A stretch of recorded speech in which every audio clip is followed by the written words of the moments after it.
समतापुर नगर में मधुसूदन नाम का एक व्यक्ति रहता था। वह बहुत धनवान था। मधुसूदन का विवाह बलरामपुर नगर की सुंदर लड़की संगीता से हुआ था। एक बार मधुसूदन अपनी पत्नी को लेने बुधवार के दिन बलरामपुर गया। मधुसूदन ने पत्नी के माता पिता से संगीता को विदा कराने के लिए कहा। माता पिता बोले, बेटा, आज बुधवार है। बुधवार को किसी भी शुभ कार्य के लिए यात्रा नहीं करते। लेकिन मधुसूदन नहीं माना। उसने ऐसी शुभ अशुभ की बातों को ना मानने की बात कही।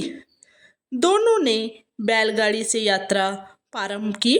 2 कोस की यात्रा के बाद उसकी गाड़ी का एक पहिया टूट गया। वहां से दोनों ने पैदल ही यात्रा शुरू की। रास्ते में संगीता को प्यास लगी। मधुसूदन उसे एक पेड़ के नीचे बिठाकर जल लेने चला गया।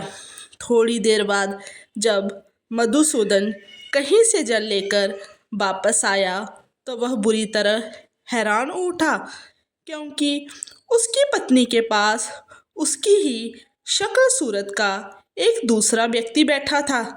संगीता भी मधुसूदन को देखकर हैरान रह गई। वह दोनों में कोई अंतर नहीं कर पाई।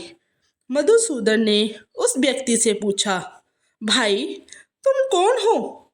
मेरी पत्नी के पास क्यों बैठे हो?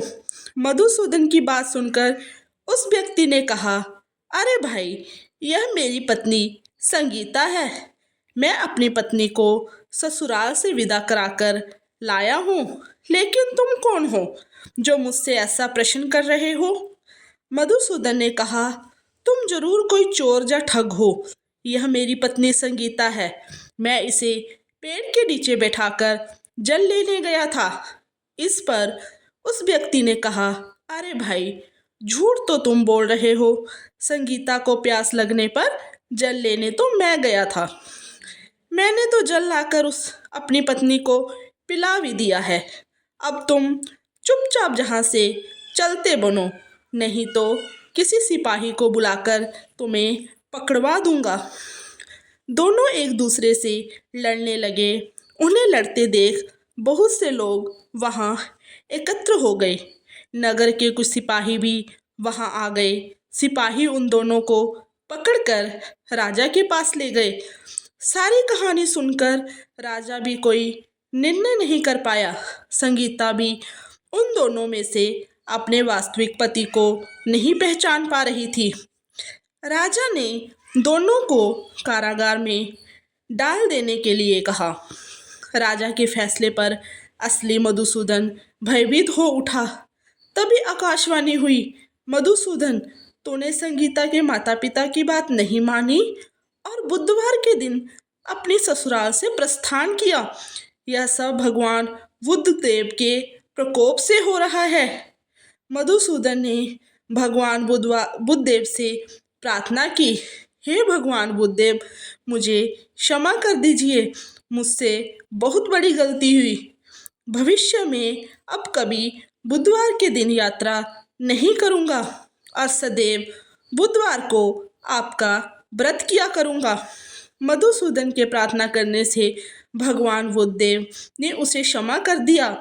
तभी दूसरा व्यक्ति राजा के सामने से गायब हो गया। राजा और दूसरे लोग इस चमत्कार को देखकर हैरान हो गए। भगवान बुद्धदेव भी इस अनुकंपा से राजन ने मधुसूदन और उसकी पत्नी को सम्मानपूर्वक विदा किया। कुछ दूर चलने पर रास्ते में उन्हें बैलगाड़ी मिल गई। बैलगाड़ी का टूटा हुआ पहिया भी जुड़ा हुआ था। दोनों उसमें बैठकर समतापुर की ओर चल दिए। मधुसूदन और उसकी पत्नी संगीता दोनों बुधवार को व्रत करते हुए आनंदपूर्वक जीवन यापन करने लगे। इस तरह भगवान बुद्धदेव की कृपा से उनके यहाँ खुशियाँ बरसने लगी। इस तरह यो स्त्री पुरुष विधिवत बुधवार का व्रत करके व्रत कथा सुनते हैं। भगवान बुद्धदेव उनके सभी कष्ट दूर करते हैं। आइए जानते हैं बुधवार व्रत के नियम क्या हैं। भक्तों, क्या आप लोग जानते हैं कि बुधवार के दिन व्रत भगवान बुद्धदेव के लिए और भगवान गणेश जी के लिए रखा जाता है। इस दिन गणेश जी का भी पूजन किया जाता है।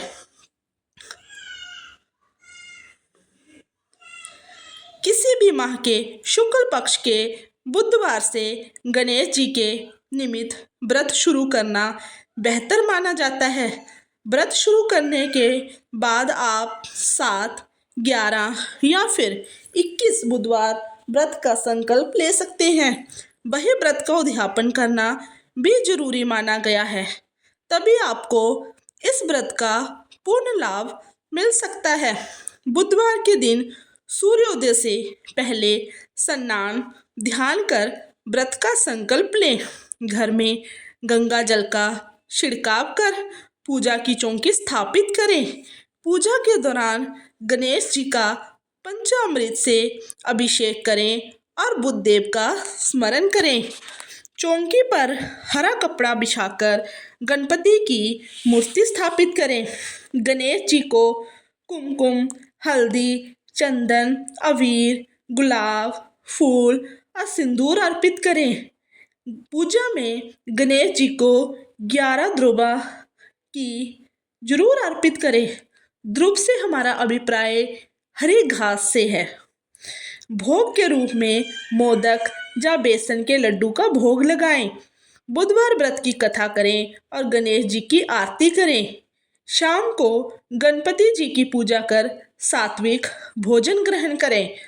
व्रत में हमें इन नियमों का ध्यान रखना चाहिए, जो कि इस प्रकार है। बुधवार व्रत में भूलकर भी नमक का सेवन नहीं करना चाहिए, चाहे वह सेंधा नमक ही क्यों ना हो। साथ ही इस दिन बेटियों का अपमान ना करें, नहीं तो आपको गणपति जी की नाराजगी झेलनी पड़ सकती है। बुधवार व्रत में एक समय खाना खाना चाहिए। व्रत में आप दही, हरी मूंग दाल का हलवा आदि का सेवन कर सकते हैं। इसके साथ ही दूध, फल आदि का सेवन भी किया जा सकता है। बुधवार व्रत का फल कैसे मिलता है? बुधवार का नियमित व्रत करने से सर्व सुखों की प्राप्ति होती है। जीवन में किसी प्रकार का अभाव नहीं रहता।